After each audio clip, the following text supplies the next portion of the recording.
Thanks for checking out the Brad and John Show podcast. This segment of the show is brought to you by John Combest's book, Stalking, Harassment, Internet Trolling, A Guide to Recovering and Rebuilding After Online Attacks. It's a great reference if you've ever been the unfortunate target of a social media attack. It's available on Amazon. Just search John Combest. That's C-O-M-B-E-S-T, John Combest, and the book will show up in your search results. Now it's time for another segment of the Brad and John Show. Can you handle it? Tight board there. It is the bjshow.co. The Brad and John Show, that's our web address, bjshow.co. Not .com, we couldn't afford the M, bjshow.co. And this is the show with myself, Brad Hildebrand, and John Combest. That's why we, interestingly enough, call it the Brad and John Show. We could have called it the Jim and Mary Show, but that wouldn't work, right? Well, it might. That's absolutely right. And it's Friday Eve, Brad. Well, interesting. There's a couple of different things going on here. I believe, I don't know the exact time. I believe it's sometime tonight at 9 o'clock. It turns into winter. I will double check that. The winter solstice today. Right, tonight. And so tomorrow's the first full day of winter. Now, I believe tomorrow is also the shortest day of the year, not necessarily today. I'll double check that as well too, because it's interesting. The solstice and the shortest day don't necessarily happen on the same day. Some days they do, some days they don't. It all depends on crazy stuff, which I don't quite understand. Now, first off, let's go through the top three, and then I have to tell you something. We actually have a sponsor for this segment, actually for two segments of the show this morning, and I have some live copy that was given to me by this sponsor who paid for this sponsorship, literally paid money, our first paying customer, John. Can you believe that? I can believe it. It's a steal. I can believe it. And I'm not going to read the very first word of this copy until I'm going to, because it names a person, and then it goes into the live copy. So let's go ahead and do John's top three. These are the top three our programs, items, news stories, whatever you want to call it, on johncombest.com, who every single day since 2001 has put together a website which gives you all the top news in the state of Missouri, political news, all sorts of different stuff. Here he is, John Combest, with the top three from johncombest.com. The number 3 story today at johncombest.com is Missouri marijuana sales have reached $1.82 billion this year. That's billion with a B. So this is an extreme infusion of money into the state of Missouri. I looked up the numbers, and roughly every month, it's about 5 to 1 the amount of recreational marijuana sales versus medical marijuana sales. So it looks to be about 5 to 1 throughout the year. Obviously, since recreational use was approved, the number of people that go in and claim that they need it for medical purposes has declined, because you don't need to do that anymore. Can I ask you a question on that, John? Yeah, sure. What's the difference? What do you mean? What's the difference between recreational and medicinal? If you don't need a card anymore, did they give you a different rate, or is it cheaper? That's a great question, Brad. Well, the difference is the money goes to different spots. So if you choose to purchase medical marijuana, a majority of that money, first of all, every purchase, whether it's recreational or medicinal, goes to cover operating expenses. So the agency has to pay for itself for attorneys and administration and things like that. If you're buying, and I don't know the exact percentages of this, but in general, the medical marijuana goes to support veterans, and the money for recreational marijuana, after expenses are paid for, goes to support the costs associated with expunging marijuana records. So as you know, throughout every county of the state, it's been a huge deal for county offices to go through and actually expunge these records. So the recreational marijuana revenue pays for expungement. And then after that, it goes for, let me think of exactly where that money goes for recreational. Well, is that expungement, is that part of the 6% that they pay to the state? Is that where that money comes out of? It goes to that. And then after that, the revenue is split between public defenders. So the public defender system, which according to advocates has been chronically underfunded in years, money goes to public defenders. Money goes to, as part of the statute, goes to drug addiction treatment. So that was part of the amendment as well. And then also some of the recreational money goes to veterans as well. Now that you're talking that 6%, which is the state tax, is what they divvy up between the veterans and the public defenders and things like that, right? Correct. That's okay, right. The 3% that the muni and then the 3% that the county gets, where does that go? Or can they do whatever they want with that? I think it can go to anything. If I understand it correctly, it can go to anything that the county wants it to go to. It could go to general revenue. It could go to, building a new satellite tower, a new antenna in St. Charles County. No, they won't. They won't do that. And Brad has mentioned this on Brad's previous show, BS show with Shelley Barr. Brad has riffed many times you've been riffed many times, Brad, on marijuana and the effect of marijuana sales and what that means for the likelihood of people actually going out and getting a job too. Well, when we first started the marijuana sales, it's been what? Coming up on a year in January. Wasn't it like January was the date? Okay. Yep. When Shelley and I talked about this on the air, there were already people saying at that point in time that it was going to be a $1 billion sale first year in the state of Missouri. You're saying it's right now at $1.8 billion?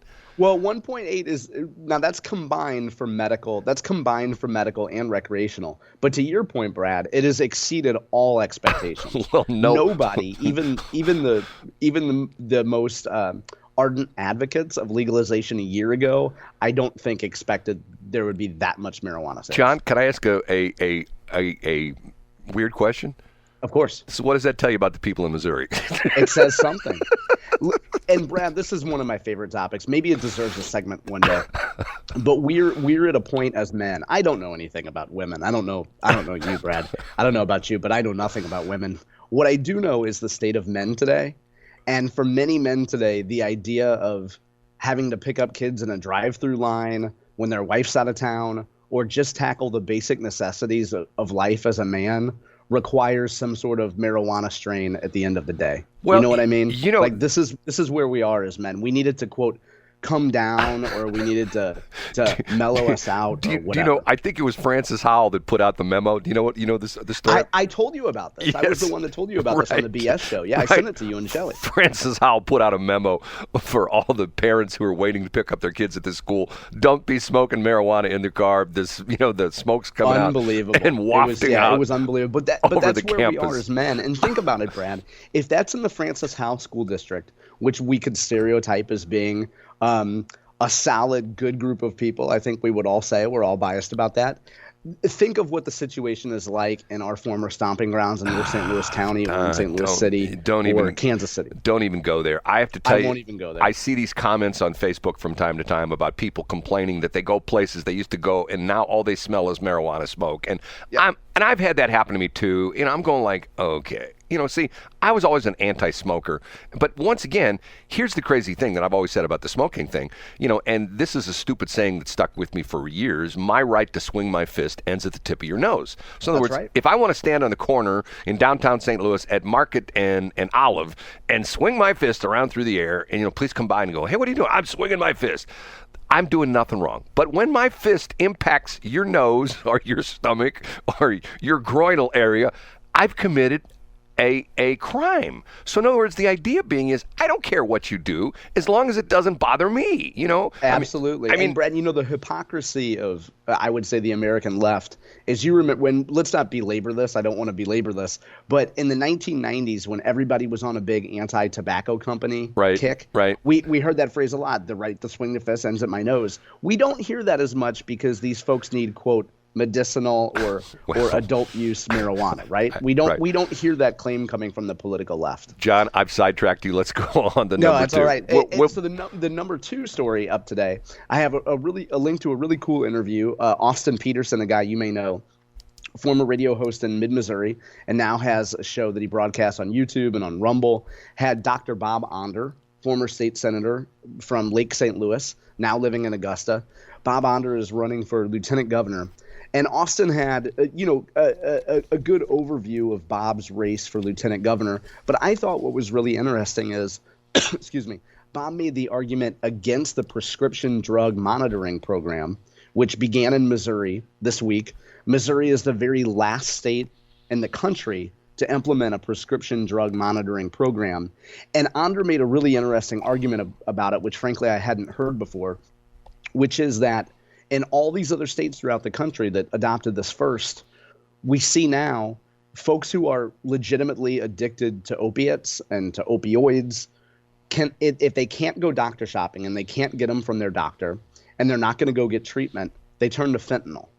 And that's why we've seen so many fentanyl deaths throughout the country. So the idea and the promise that if we passed a prescription drug monitoring program, we would somehow tackle the opioid addiction problem has proved to be counterintuitive. And it's what Brad would call the law of unintended consequences. Exactly. That's exactly one of the examples of it. I mean, you do one thing and you're hoping, well, not you're hoping, you're intending for one result. But what happens is you may have unintended result B, maybe even B, C, D, E, F, and G. You know what I mean? In this case, yeah, that sounds exactly what it's like. I mean, yeah. Once again, I thought Honor made a really good case for it. Well, yeah, God, don't get me going on that. Okay, number 3.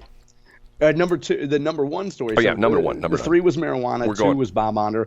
Number 1 is that Secretary of State Jay Ashcroft, who, as we know, is also running for governor, is reassuring Missourians that despite what Colorado does, and no matter what Colorado does, Missouri will have Donald Trump on its ballot.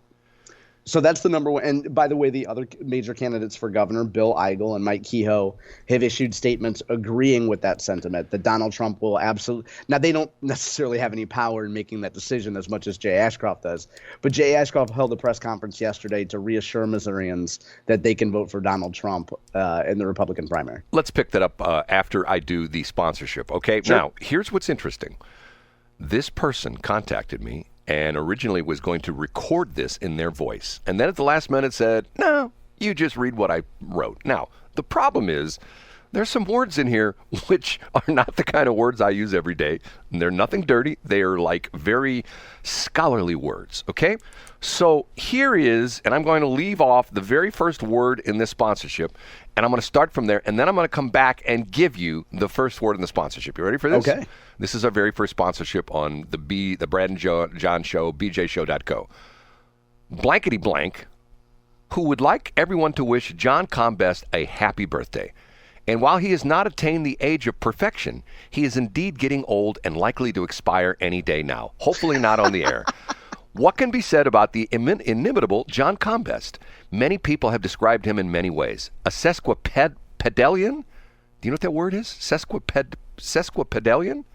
That would that be my age? Sesquipedalian. Sesquipedalian. Okay, I'll just go on. We'll go back and look that one up. Witty, dedicated, incorrigible, clever, cockstrong, sarcastic.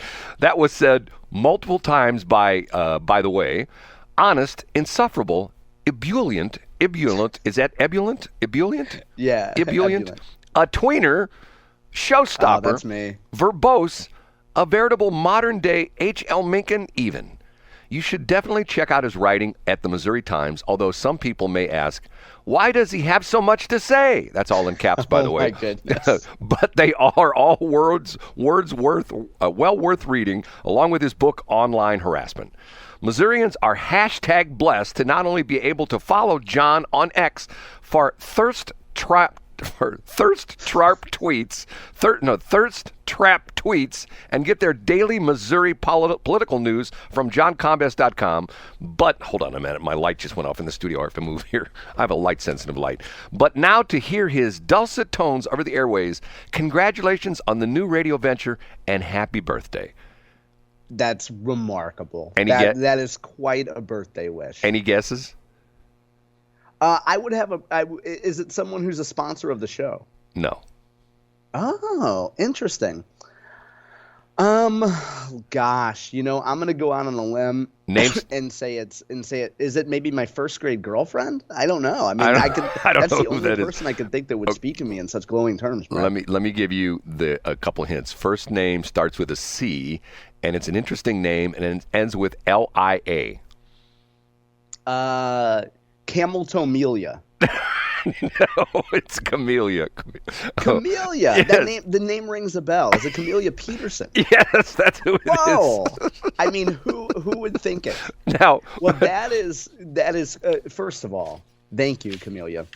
I know Camellia listens to, like many people throughout Missouri political circles, thanks to Brad, she's able to listen to bjshow.co right, and hear the audio from it. And so thank you, Camellia. That was heartfelt. I would love to see the polling data of the folks who chose these various words. But you know what? As Camellia knows, there are many things that I prefer to just not know. I'm one of those type of guys. Okay, so and you know what? You know what's great about Camellia? She knows that I would have never in a million years mentioned my birthday. I don't tweet about my birthday. I don't go around fetching, praise and compliments on my birthday. Right. So that's quite a thoughtful thing for her to do. Okay. So thank you, Camellia. Let's go back and dissect this. Sesquipedalian. What is that? That's like someone who likes to talk a lot. Interesting. Did you know that word already? I mean, that's me, right? Did you know that word already? Did you look it up? I've heard it before. Okay. I thought it was either I thought she was like describing my age, but that's Aryan. Okay, yeah. Not not Aryan. I mean like octogenarian. Right. It's sesquipedalian. SESQUI. We're gonna go to the old Merriam-Webster. I'm gonna pull up Brad Hildebrand and go to Wikipedia. SESQUIPEDALIAN. Okay, now I'm not the best reader of copy, believe it or not. I've done this for years, but I'm still not the best. But what's crazy about it is when I write stuff that I do myself, I have no problem. But I'm not used to sometimes reading other people's writing style. And obviously, Camellia is a very good, wordsmith because this has got a lot of very interesting words in it. And when you get done with that one, did you find it yet? Yeah, it says long from the Oxford Dictionary, long. So yeah, I guess that'd be long-winded. Long-winded. Okay. Yeah. Cockstrong. Okay. There's a couple different ways we could interpret that. But what does the FCC say about us saying cockstrong? Well, I guess it's a legitimate word. Let's look it up. No, yeah, look it up. Look up cockstrong. I'm going Let's see if I have a parental control that's going to stop me from viewing. What does it mean? Let's see. Well, there's an Urban Dictionary definition, Brad. I'm not sure we don't want that one. We know what that one's going to be about. There's not a definition of that in a traditional dictionary. Really? Yeah. There's a definition that splits the phrase cockstrong into two separate words. Right. This is written as one word. What is Wow, interesting. What does cockstrong mean as two words? Is it hyphenated or just two words? It's two words, and it says. Urban Dictionary this dictionary quotes Urban Dictionary. The girl says, "No, he's just cockstrong. Trust me." Okay. Well, I didn't necessarily want to go there. That's what I thought, but that's a whole other story. Okay. Yeah, but no, I don't think they. Well, I don't know. Okay, now you could read it anyway. Now, let me read you. Here's what's interesting. I love this woman because here's what she wrote. This is her little after she sent. Here's the copy to read. Matter of fact, she said, "Sorry to get this to. Please feel free to make any suggestions. I will leave it to your discretion as how you intro it as far as my sponsorship. Using my first name only is fine, and we will pray that John does not kill me after this. Ha ha. Okay, now she's a dead woman. That's her. Yeah, that's her prelude. After the copy, it says, also, I obviously have no idea what is the normal rate for radio ads, but this seemed entirely too reasonable. I would have paid more if I had needed everything you included in the sponsorship. Again, so delighted you guys are doing this, and good luck." Okay.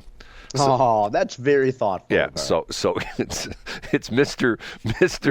John who is sesquipedalian or whatever that is, and he's also cockstrong. That describes both of us, though, Brad. I hate to share the credit here, but that's both of us. Witty, dedicated, incorrigible, clever, sarcastic, honest, insufferable, ebullient. We didn't do that one. What's ebullient? Yeah. So EBU. That means, I think that's the same thing. That means expansive. I think that means just talks a lot. But let's see. Cheerful and full of energy. And do you pronounce it kind. ebullient? Is that how you pronounce it? Ebullient? Yeah. Okay. Now, a tweener. Now. Oh yeah, I'm definitely a tweener. Isn't that someone who takes a certain kind of drugs? Isn't it like? No, that's a tweaker, bro. Oh, a tweaker. That's somebody on methane. And I know we're up against time. Can we explain what a tweener is when we come back from break? Well, that's you're between two generations, correct? Is that what Correct, it is? Yeah. You're like on the. Oh no, that's not what it means. What does it mean?